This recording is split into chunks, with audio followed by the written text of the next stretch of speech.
Radio Chef. Ricette, consigli, interviste ai professionisti e le eccellenze del territorio.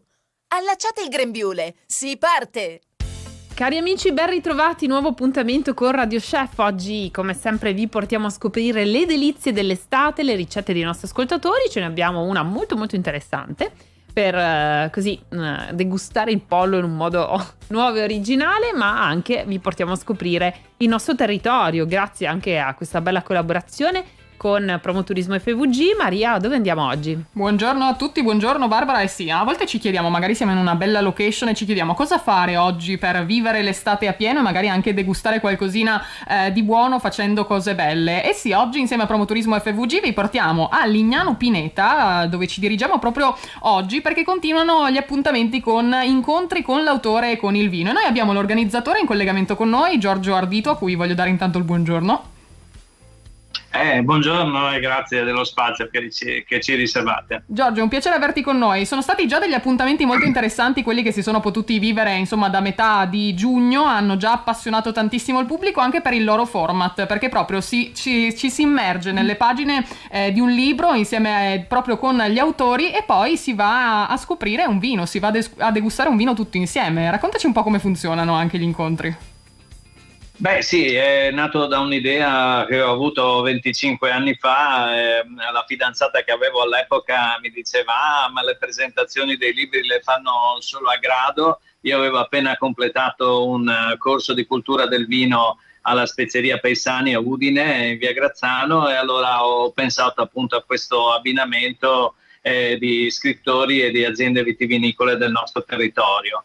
Mi sono mosso sugli uffici stampa, Mondadori, Rizzoli, Sperling & Kupfer, soprattutto a Milano, ma anche Marsilio, e poi niente, ho avuto la fortuna di incontrare già la prima edizione Alberto Garlini, che come sapete è uno degli organizzatori di Pordenone Legge, e pian piano mi sono fatto affiancare, aiutare in questa manifestazione che però ha mantenuto il format iniziale. Ci siamo solo spostati dal tenda bar al Pala Pineta, che è una geostruttura, una struttura polifunzionale che è inserita nel Parco del Mare, dove ci sono più di 30 sculture di scultori internazionali, perché per 10 anni abbiamo tenuto lì un simposio e in collaborazione con quello di Vergnacco. E niente, gli appuntamenti sono da metà giugno a inizio settembre, e ogni giovedì alle 18:30 si parte con la presentazione del libro, a cui viene abbinata un'azienda vitivinicola della regione, e poi uno può farsi autografare il libro, dedicare, e può anche assaggiare uno, appunto degustare uno dei vini dell'azienda vitivinicola. Bellissimo. Col tempo ci siamo allargati, perché praticamente adesso ci sono anche le cene con l'autore e con il vignaiolo che seguono gli appuntamenti. Abbiamo una disponibilità di 20-30 posti ogni volta, cambiamo 3-4 ristoranti della località, e niente, così uno può poi continuare la serata. E che poi abbiamo messo vicino anche un corso di scrittura creativa che si svolge proprio la prossima settimana, dal lunedì al venerdì, sempre coordinato da Alberto Garlini. E chi partecipa al corso ha come compito per le vacanze quello di scrivere un racconto breve ambientato a Lignano, e normalmente li pubblichiamo poi nell'edizione che si chiama Lignano Ti Racconto, che di solito è il primo appuntamento degli incontri con l'autore e con il vino dell'anno successivo. Un percorso proprio tra cultura e gusto a 360 gradi. Intanto abbiamo visto anche scorrere le immagini di questa edizione. Tra i tanti ospiti che sono già stati a Lignano Pineta abbiamo visto Natascia Stefanenko, che ha presentato Ritorno nella città senza nome, ma anche Matteo Bussola, Chiara Valerio. Oggi ci sarà anche Antonio Caprarica con il suo Carlo III, il destino della corona, insieme all'azienda vinicola Marco Felluga, quindi sarà un bellissimo abbinamento anche questo. Ma gli appuntamenti, come ben hai detto Giorgio, continuano anche per tutto il mese di agosto e poi anche fino a metà settembre, con una bella e grande conclusione, ma così per vivere l'estate anche, come ben dicevi, proprio facendo scorrere anche la creatività che è in noi e che possiamo così lasciar fluire in questo caso. Sì, cerchiamo, quando d'estate uno è in vacanza magari ha più tempo, oppure ha proprio anche più stimoli, per poter coltivare le sue passioni, e poi cerchiamo di far conoscere il territorio di questa regione qui ai vacanzieri che poi magari rientrando a casa magari si allungano verso l'azienda vitivinicola e insomma si riempiono il bagagliaio di queste prelibatezze, perché insomma noi siamo abituati troppo bene, certe volte non ci rendiamo conto della qualità dei vini che insomma vengono prodotti proprio qui da noi. Sì, verissimo, nella nostra regione. Sì. Un territorio bello e buono, come si suol dire. Io vi invito ad andare anche sul sito lignanoterzomillennio.it per scoprire tutte le informazioni e ovviamente poi partecipare anche a tutti gli appuntamenti che, come vi dicevo, sono tantissimi e molto interessanti. Giorgio Ardito, è stato un piacere averti qui con noi e a questo punto un bel brindisi anche a questa edizione di Incontri con l'autore e con il vino a Lignano Pineta.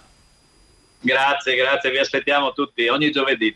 Ciao. È sempre bello scoprire le cose belle del nostro territorio, Barbara, e direi che anche il brindisi ci sta sempre bene. Una bellissima cornice, anche quella di Lignano Pineta, e questi sono i luoghi della nostra regione, come quelli del nostro bel paese, che nella vicina Carinzia, qui in Austria, appunto, vanno raccontati proprio per farci conoscere. C'è una rivista che lo fa molto bene, vero Maria? Sì, si chiama Mein Sonntag e è veramente molto interessante da sfogliare. È appena uscita anche la nuova edizione estiva, devi sapere Barbara, ma siamo pronti anche ad andare a scoprire di più, perché ai nostri microfoni abbiamo avuto una super ospite, come di consueto anche nel nostro giovedì. Andiamo a vedere cosa ci ha raccontato a questo punto Nicole Lazzari. Ed eccoci quindi nel nostro spazio dedicato a enogastronomia e viaggi. Siamo pronti a partire anche questa settimana per mete bellissime insieme agli amici di Regional Medienkärten, un'agenzia editoriale che ormai abbiamo imparato a conoscere anche in queste settimane qui a Radio Chef, che ci porta nella bellissima Carinzia e che pubblica tra le tante riviste anche il magazine proprio di viaggi ed enogastronomia Mein Sonntag. Oggi c'è ancora con noi Nicole Lazzari, lei si occupa del mercato italiano, sloveno e croato ed è pronta a presentarci anche ufficialmente l'uscita del mese di luglio, uscita estiva per Mein Sonntag, e quindi Nicole io ti do il buongiorno insieme a noi perché sono pronta per andare a curiosare nelle pagine di Mein Sonntag. Buongiorno dalla Carinzia a te e a tutti gli ascoltatori, grazie mille. Oggi vi riporto appunto alcune storie dalla redazione di Mein Sonntag dell'edizione del 16 luglio, dove proponiamo diversi temi estivi di enogastronomia e viaggi nella regione dell'Alpe Adria. Sì, è estate e anche qui le temperature, tranne oggi, salgono oltre i 30 gradi. Allora cerchiamo ovviamente un posto dove poterci rinfrescare. Le fantastiche zone montane sono particolarmente adatte per questo, perché le temperature salgono fino a un massimo di 20 gradi. Questo le rende ideali per escursioni come sul Monte Dobrach o sul Gerlitzen, qui vicino a Villach, ma anche per le mountain bike, ad esempio, perché qui ci sono sensazionali flow trail come la Bike Arena sulla Simon Hohe o la Bike Area a Nassfeld. Le passeggiate lungo i fiumi o ruscelli possono essere assolutamente rinfrescanti per chi vuole, perché ci si può anche eventualmente rinfrescare in una cascata. I più avventurosi invece possono persino attraversare intere gole nell'acqua durante un canyoning. Wow, esperienze veramente meravigliose e luoghi fantastici e sicuramente molto molto appassionanti che ci stanno già coinvolgendo. Ma fin qui siamo arrivati ai viaggi, mentre se parliamo di enogastronomia, per rinfrescarci un po', cosa ci consigli?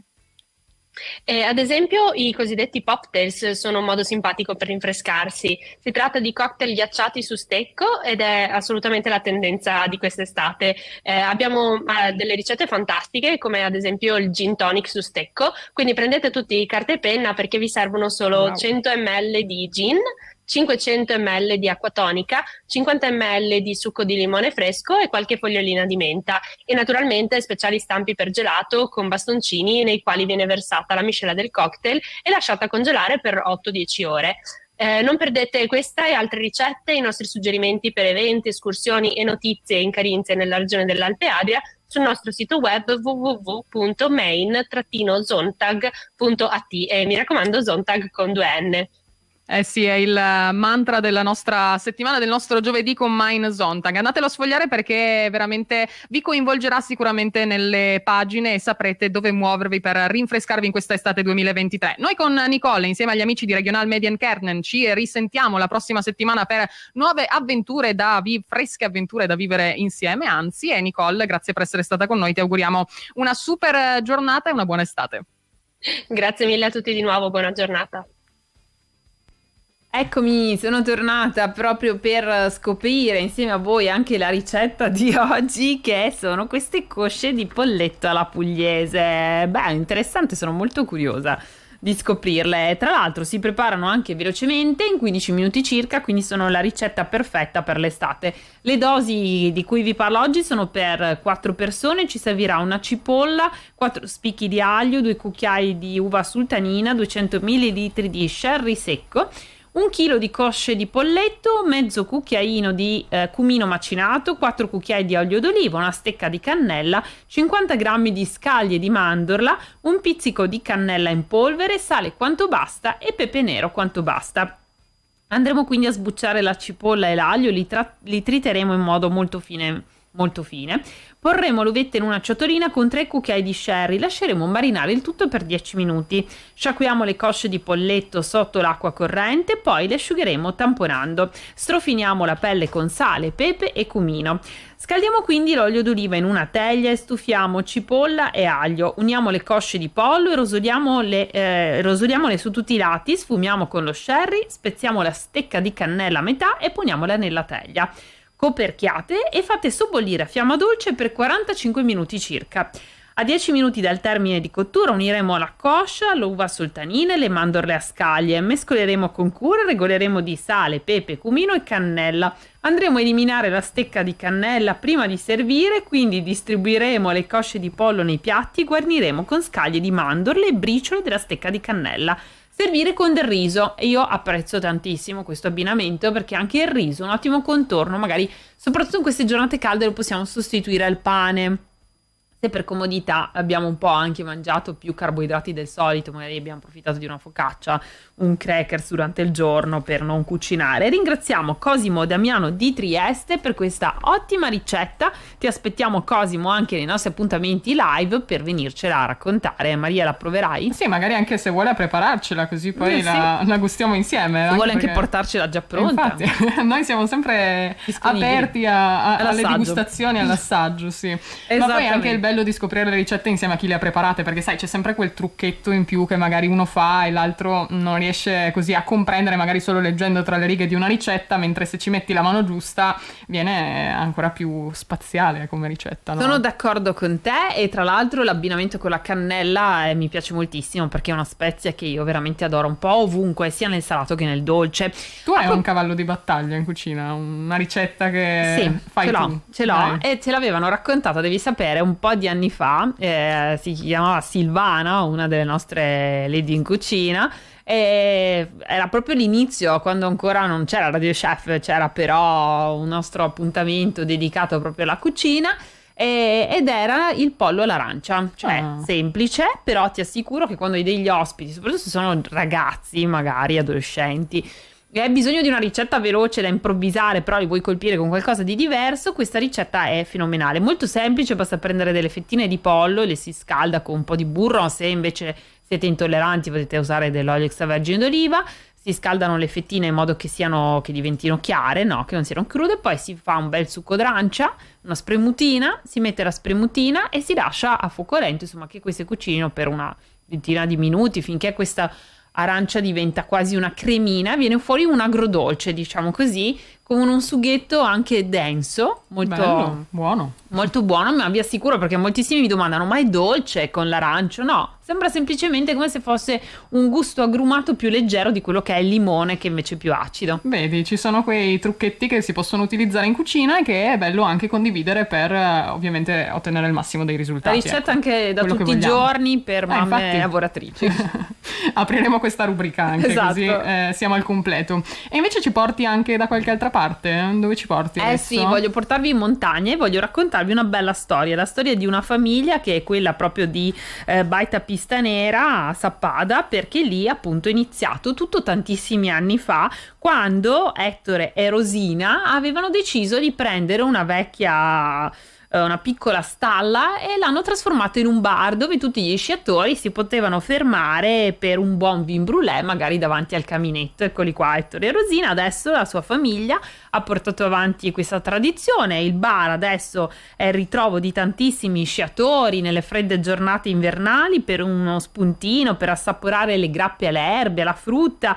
ed estate c'è anche un parco giochi con le sdraio per rilassarsi nella bellissima cornice verde che appunto li circonda. Si respira proprio la semplicità di una gestione familiare che si è tramandata negli anni. E poi c'è anche il ristorante, un ristorante davvero che saprà cullare le vostre papille gustative, ne uscirete veramente arricchiti di tutti questi sapori fantastici. Ad esempio, immaginate di assaggiare o di partire con una tartare di fassona piemontese con crostini. Io l'ho assaggiata ed è molto buona, ma non solo, anche Baita Pista Nera e tutta la famiglia che la gestisce vi fa sentire a suo agio. Potete assaggiare gli ottimi affettati di montagna, i knedel allo speck e burro fuso che stiamo vedendo grazie a Igor da Milano anche nelle immagini per chi ci segue in diretta sulla nostra diretta streaming su Facebook, sul nostro sito radio.0.it o il canale YouTube. Oppure c'è il trittico di frico, immaginate di assaggiare il frico in 3 modi diversi, oppure bocconcini di cervo in salmì di polenta, o ancora gnocchetti di patate al ragù e tanto altro. E poi ci sono i dolci che anche questi io ve li veramente consiglio perché sono buoni, anzi devo dire che faccio difficoltà perché c'ho una fame a guardare questi piatti. Comunque il ristorante Baita Pista Nera vi aspetta a Sappada, proprio alla partenza della Pista Nera per farvi gustare questi ottimi piatti e farvi passare delle ore indimenticabili. Che bello il relax. Poi noi leggendo il menù ci viene ancora più fame quando ve lo raccontiamo, vi assicuro che è molto molto difficile. Ma invece se avessimo voglia di un pranzo al sacco perché partiamo per una gita a Sappada in montagna, ci avventuriamo insomma nelle belle strade che ci portano poi in vetta, abbiamo bisogno di un pranzo al sacco, c'è Gastronomia Alimentari Cardis che ci aiuta anche in questo. Voi potete andare lì, farvi preparare il vostro panino con salumi, con formaggi, tutti della zona, perché siete proprio nel posto giusto. Una ampissima offerta di anche cestini di specialità alimentari, tra cui anche i dolci, le conserve, una selezione di vini tipici della zona, e quindi potete anche portare a casa magari un regalo tutto dal gusto sappadino. Fermandovi proprio in questo accogliente angolo di gusto potrete riscoprire la semplicità del mangiare sano, trovare tanti prodotti genuini per tutta la famiglia, per un'esperienza unica anche al riparo dallo stress quotidiano e dal caos della città. Sono i luoghi giusti dove rifugiarci proprio in queste calde giornate estive. Poi, come vi dicevo, c'è veramente un'ampissima gamma di prodotti tra cui scegliere, li stiamo un po' vedendo anche nella nostra diretta video, sono del territorio, quindi potrete sicuramente degustare Friuli Venezia Giulia al 100%. Li trovate nel cuore di Sappada, presso la borgata Bach. Sapete che Sappada è divisa in borgate, e prendete il vostro pranzo al sacco e partite per la vostra gita, oppure portate qualcosa di buono anche direttamente a casa. E direi che dal mare alla montagna oggi le abbiamo viste tutte, Barbara, abbiamo degustato al meglio anche tutta l'Italia, dalla Puglia fino al Friuli Venezia Giulia, e il nostro viaggio termina qui per oggi. Ma vi aspettiamo domani con altre novità. Come sempre andremo a fare la spesa, avremo qualche consiglio e gustosissime e freschissime ricette, quindi mi raccomando non mancate domani 12:30. Dove sono tutte le ricette di Radio Chef? Se avete bisogno di qualche idea fresca per l'estate, le trovate sul nostro sito, un ricchissimo ricettario. Potete anche stamparle, metterle direttamente in un vostro ricettario per continuare a usarle e avere sempre i vostri cavalli di battaglia a portata di mano e anche di click in questo caso, perché sul nostro sito, proprio nella sezione Radio Chef ricette, le trovate tutte antipasti, primi, secondi e dolci. Sono anche divise per rendere il tutto più semplice possibile. Fantastico, grazie allora anche a Igor da Milano alla regia video. Noi vi aspettiamo domani 12:30. Buona giornata a tutti. Ciao su Radio.0.